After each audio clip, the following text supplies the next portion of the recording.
Hi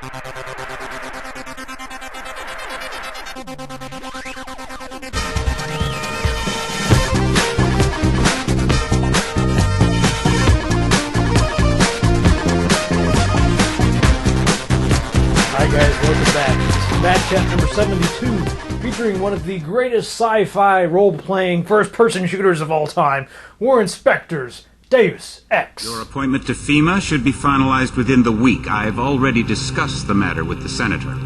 I take it he was agreeable? He didn't really have a choice. Has he been infected? Oh yes, most certainly. When I mentioned that we could put him on the priority list for the ambrosia vaccine, he was so willing it was almost pathetic. This plague, the rioting is intensifying to the point where we may not be able to contain it. Why contain it? Let it spill over to the schools and churches. Let the bodies pile up in the streets. In the end, they'll beg us to save them. Deus Ex is a great example of the wonderful things that can happen when you take an extremely talented game designer like Warren Spector, you put him in a studio, and you let the guy do his job. And that might seem like a common scenario to you, but unfortunately it's a very rare occurrence in the modern games industry, where, as we've learned, almost all games are, if not created by, at least dictated by, committees of people, some of whom have really no knowledge of fun, marketing types, guys and gals in suits who really have no business calling the shots, but who've done some focus groups or whatever, and think they know what you want in a game. Now, fortunately for us, John Romero had called up Warren and invited him over to his new studios in Ion Storm to create the game of his dreams. And we definitely got a masterpiece with Deus Ex. Now, Warren had, of course, he's got a great resume. I mean, we've got games like Thief, The Dark Project, Ultima Underworld, of course, the System Shock series, and Deus Ex is in a lot of ways an evolution of some of these earlier concepts. Like System Shock 2, it's set in a dystopian world about 50 years in the future. It seems very eerie playing this, especially when you think that it was made before 9/11. It seems very prescient in many ways, with all this talk about terror. And it seems almost surreal at times, definitely eerie. Anyway, it's a wonderful game, it's sophisticated, it's nuanced. We've got a lot to talk about, so without further ado, here is Deus Ex. Now, just like any role-playing game worth its virtual dice, you'll need to start by creating your very own character.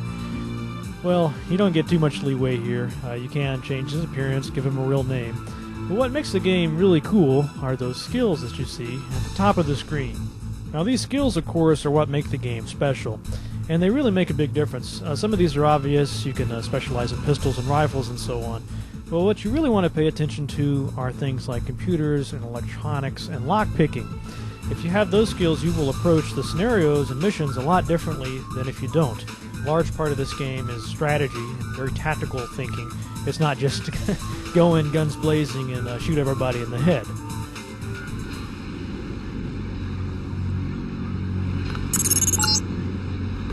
Heads up, JC. Your brother Paul is on his way to meet you at the dock.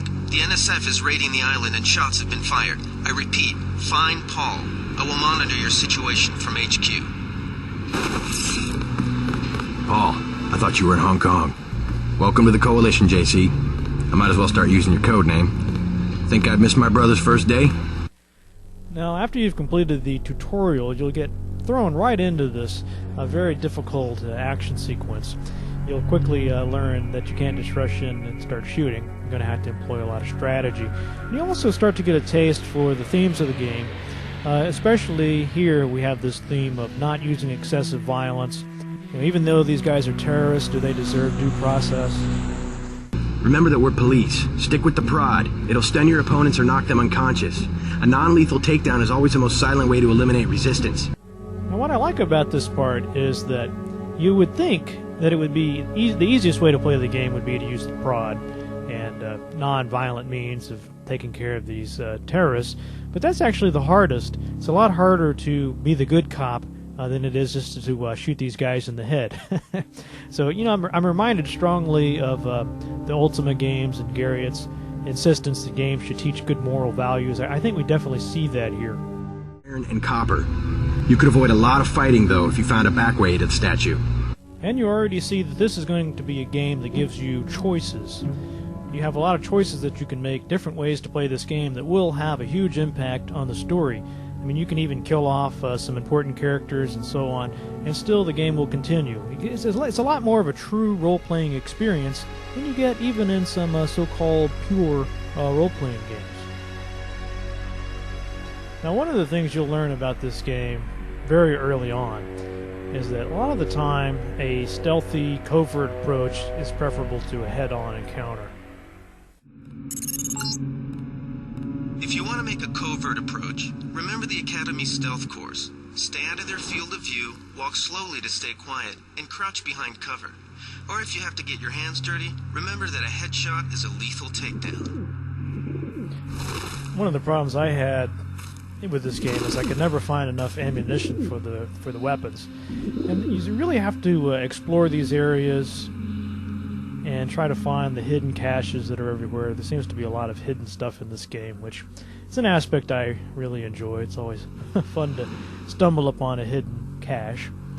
Now you see I can spot these guys. I'm trying to stick to the shadows here and stay behind them. Now I was thinking as I was watching this gameplay footage here that it might not be obvious how intense this game really is for the player. When I was playing this, I was very nervous. I was very worried that one of these guys was going to spot me at any second. They frequently did, and they would just kill me in seconds. Now, I'll skip forward a bit here and show you some of the later parts of this level. Now you notice the crosshairs here are getting smaller. That means that the smaller the crosshairs, the better my aim will be when I try to shoot this guy. And the speed that those crosshairs close depends on the skill level of that weapon. So another nice way they've integrated role-playing into the action sequences. Now you notice there's a robot running around here. That guy used to clean pools, but then he got a much more lucrative position working for the terrorists. I think I'll take him out with my trusty missile launcher. I'm glad nobody heard that explosion. This has a lock on it, but as you can see, you have to put a little care into how you aim this thing. Now, as I get closer here, I'll have to do some hacking or some electronics work. There are all sorts of cameras and alarms and things like that you have to watch out for, too. And many of these are just as deadly, if not more deadly, than the actual guards. There are a lot of ways around the problems in this game.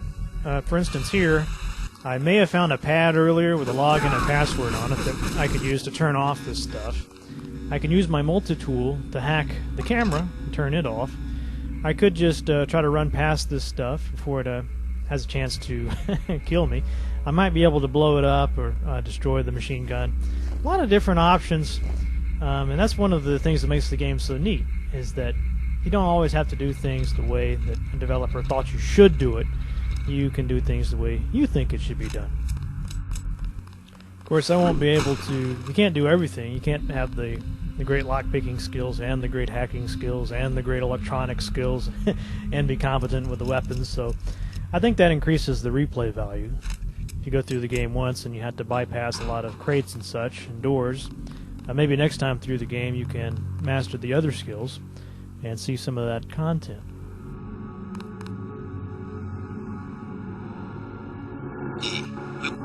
This one conscious. And about the shipment, then turn him over to one of the troopers. Don't shoot. I surrender. So you think you know better than FEMA what to do with this month's ambrosia shipment? You're too late. It's on its way back to the people, and you can't do a damn thing about it. Except send you back to the people in a body bag. I am the people.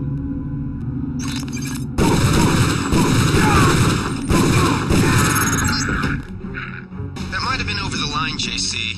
I don't know. Better head back to base on the west side of the island. Objective complete. Now, as I mentioned before, a lot of the game seems to want to pressure you into doing the right thing, to stick to the rules, to be a paladin type. But it'll also, if you want to pop a cap in this guy's ass, it'll let you do that. The game will still continue. And what's even nicer is that some of the characters will react favorably and some not so favorably. You were a little out of line up there. I don't understand. We could have learned a lot from their leader. He wasn't cooperative. Alex said something about an ambrosia shipment. They captured a boatload of ambrosia, the plague vaccine. We might have found out from the leader where they're taking it. Now, this is just the main plot thread, but there are also smaller scenarios that give you a chance to make a moral choice. We were just gonna hang out today. I told you, Howard, don't play with me, this amateur unprofessional bull. What you want? Now, again, if I want a peaceful solution, I can choose that, or I can choose the more violent option. Leave her alone or I'll have your ass picked up for pandering. You ain't no police. I own the police.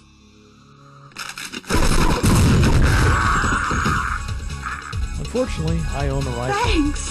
Sucks to get backed into a... I was trying to find the back way into smugglers.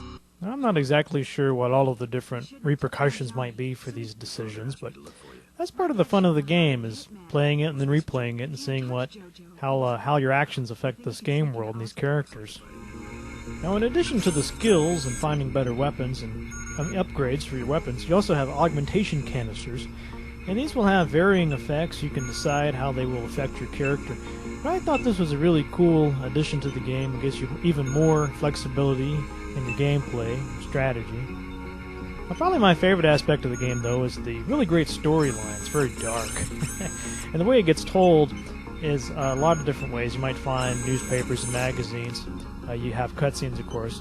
But sometimes you can learn information more subtly just by eavesdropping. A lot of very interesting things are revealed that way. Time's up. Where is the NSF taking the ambrosia? They asked me already. I don't know. Need I remind you that in the case of a national emergency, FEMA has a list of 6 million Americans who will be transported to detention centers? Your tabloids call it RX-84. Yeah, including the President, Congress, and the Supreme Court. In my position, I find it very easy to add names to that list. Now, it's not exactly subtle what kind of political commentary we are being exposed to here. Not a lot of trust for the government, not a lot of trust for security forces and the military-industrial complex.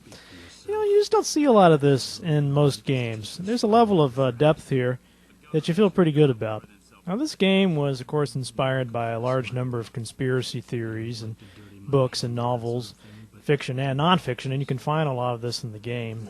There was even talk of a Deus Ex movie inspired by the game. And what we're looking at here is the first sequel to Deus Ex, called Invisible War. This was released in 2003. Now, I'm not very familiar with this game, but the reviews I read were sort of all over the board. Most of the major review sites gave it very high ratings, but it seems like some of the hardcore fans thought this was a travesty. So if you are familiar with the both games, I'd love to hear your opinion. And here's a little piece of the trailer for the third game, one of the trailers. Now, this is called Human Revolution. It should be out sometime in 2011. It is not designed by Warren Spector and Harvey Smith. They had nothing to do with this, so I guess we'll just have to wait and see what we end up with. Roger that. Once I set them off, the guards will come running and give me free access to the ship. Shit!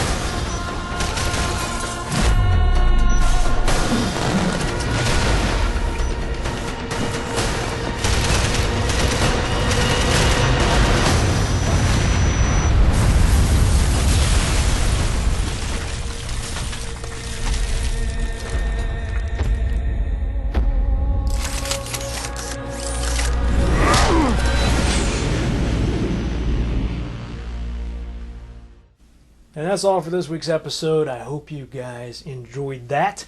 As always, if you like what you saw, leave me some feedback telling me so.